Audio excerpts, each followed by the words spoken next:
جب بال بھی کاٹ دیے، حلق یا قصر بھی ہو گیا، اب احرام سے فارغ ہو گئے، اب نہا دھو کے اور اپنے سلے ہوئے کپڑے پہن لیں۔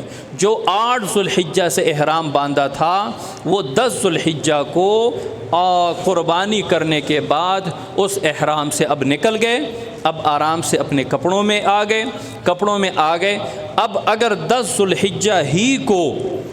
الحجہ کو ہمت ہو تو اسی دن جا کر طواف زیارت کر لیں، یہ بھی ایک اہم رکن ہے حج کا اور فرض ہے۔ جس نے طواف زیارت نہیں کیا اس کا حج نہیں ہوا۔ تو اس میں طواف زیارت کیا مطلب؟ اپنے ان سلے ہوئے کپڑوں میں جا کے 7 چکر بیت اللہ کے لگانے ہیں اور صفا مروہ کی سعی کرنی ہے، یہ سعی بھی حج کی سعی ہے۔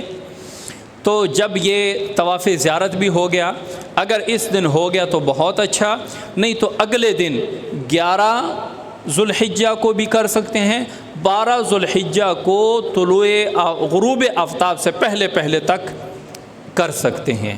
12 ذو الحجہ کو غروب آفتاب سے پہلے طواف زیارت کر سکتے ہیں۔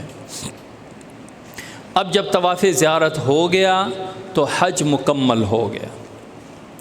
طواف زیارت آخری ایک سمجھیں حج کا ایک طواف ابھی باقی ہے، لیکن جب طواف زیارت ہو گیا تو حج تقریباً مکمل ہو گیا۔